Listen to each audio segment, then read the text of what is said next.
Assalamualaikum warahmatullahi wabarakatuh. Shalom, Om Swastiastu, Namo Buddhaya, Salam Kebajikan. Berjumpa lagi dengan saya di channel Edukasi Pembelajaran. Sebelum kita simak pembelajaran hari ini, jangan lupa untuk subscribe, like, dan komen channel ini. Dan jangan lupa untuk bunyikan loncengnya.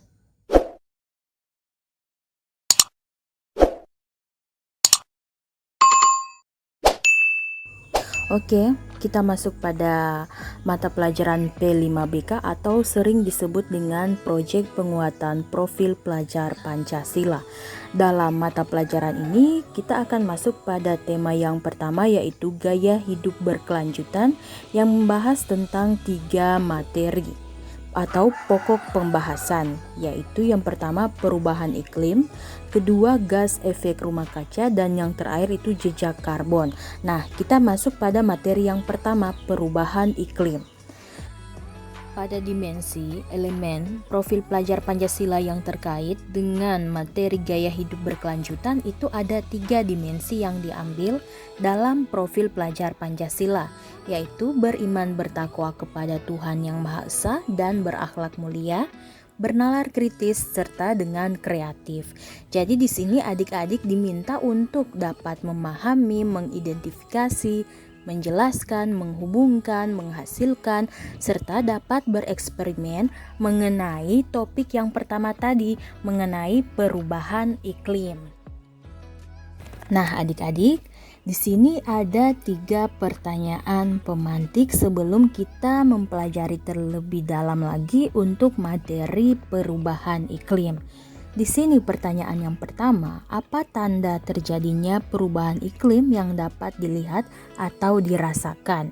Dan yang kedua, apa saja sumber-sumber penyebab perubahan iklim? Dan yang terakhir, apa dampak yang terjadi dari perubahan iklim di lingkungan sekitar kalian? Jadi adik-adik, sekarang silakan kalian menjawab 3 pertanyaan pemantik yang tadi Ibu sudah jelaskan. Oke, sekarang kita masuk pada perubahan iklim. Apa itu perubahan iklim? Masih ingatkah kalian tentang letak wilayah Indonesia? Bagaimana jika dilihat dari letak astronomis? Maka wilayah Indonesia terletak pada daerah tropis. Daerah tropis itu terletak antara 0 derajat lintang utara sampai dengan 23 derajat lintang utara dan 0 derajat lintang selatan serta sampai dengan 23 derajat lintang selatan. Di daerah tropis, kita hanya mengenal 2 musim saja, yaitu musim penghujan dan juga musim kemarau.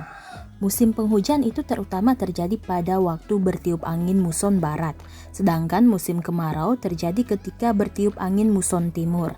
Indonesia memiliki 2 musim, antara lain seperti yang kita ketahui itu ada musim kemarau dan juga musim penghujan. Musim penghujan yang ada di wilayah Sumatera dan juga Kalimantan akan relatif lebih lama dibandingkan dengan musim hujan yang ada di daerah Nusa Tenggara. Di sini kita dapat lihat, di sini berbedanya dengan wilayah Jawa dan Nusa Tenggara, musim kemarau itu lebih lama daripada musim penghujan, terkecuali pada wilayah Jawa. Bagian barat terutama di wilayah pegunungan. Seorang ahli meteorologi bangsa dari negara Belanda yang bernama Buys Ballot mengungkapkan dalam hukumnya yang berbunyi, angin mengalir dari tempat yang bertekanan maksimum atau dingin ke tempat yang bertekanan minimum atau panas. Kita masuk pada sejarah perubahan iklim. Penggunaan energi fosil merupakan penyebab utama dari pemanasan global.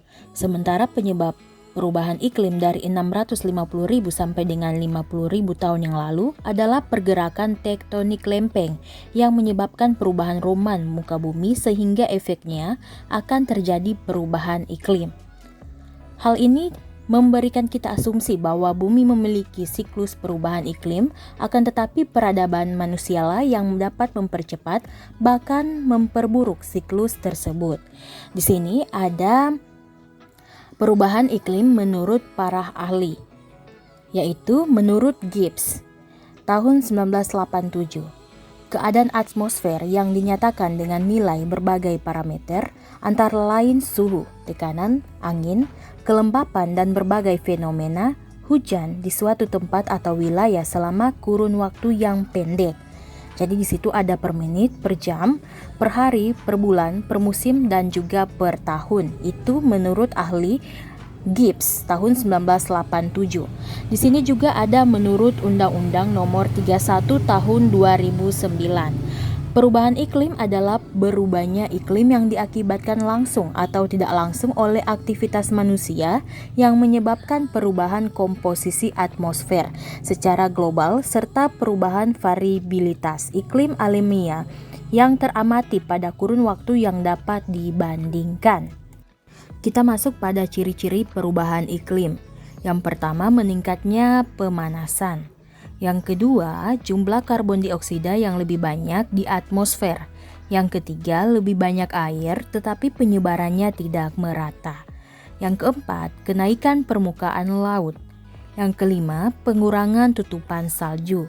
Yang keenam, gletser yang mencair, dan yang terakhir benua Arktik menghangat. Itulah ciri-ciri perubahan iklim. Sekarang kita masuk pada faktor penyebab perubahan iklim. Di situ ada kerusakan lapisan ozon, pengundulan hutan, perubahan pola peredaran matahari, efek rumah kaca, letusan gunung berapi, dan aerosol. Itulah faktor penyebab perubahan iklim. Jadi tadi untuk kerusakan lapisan ozon itu dampaknya itu dapat seperti buangan knalpot kendaraan bermotor, pemakaian pupuk yang mengandung senyawa nitrogen, pesawat terbang supersonik. Itulah salah satu contoh dampak negatif dari kerusakan lapisan ozon. Sedangkan untuk pengundulan hutan di situ dampaknya dengan makin banyak hutan yang digunduli berarti lebih banyak sinar matahari yang dipantulkan. Itu adalah salah satu dampaknya dari faktor penyebab perubahan iklim. Sekarang kita masuk pada ilmu dan teknologi mengatasi perubahan iklim. Contohnya yaitu tenaga surya, hidroelektrik, mobil listrik, tenaga angin, serta stratospheric aerosol ejection. Itulah ilmu teknologi yang mengatasi antara perubahan iklim. Sekarang kita masuk pada dampak perubahan iklim global terhadap kehidupan. Di situ sudah ada contoh gambarnya, silakan adik-adik simak untuk dampak perubahan iklim global terhadap kehidupan. Nah, adik-adik, sekarang kita masuk pada cara menanggulangi dampak perubahan iklim. Jadi ada beberapa cara yang bisa diambil, yaitu melakukan penanaman pohon sebanyak mungkin dan dapat menanam bakau di pesisir pantai untuk mencegah terjadinya abrasi, serta dapat mencegah penebangan liar dan dapat menerapkan sistem tebang pilih. Jadi pohon yang boleh ditebang itu harus memiliki diameter 60 ke atas. Dan yang terakhir dapat menggunakan bahan-bahan dan barang-barang yang ramah lingkungan. Jadi itu adalah cara menanggulangi dampak perubahan iklim. Jadi sekian untuk materi hari ini, sampai jumpa di video selanjutnya, yaitu materinya gas efek rumah kaca. Jangan lupa untuk klik like, subscribe, dan tekan loncengnya dalam channel edukasi pembelajaran.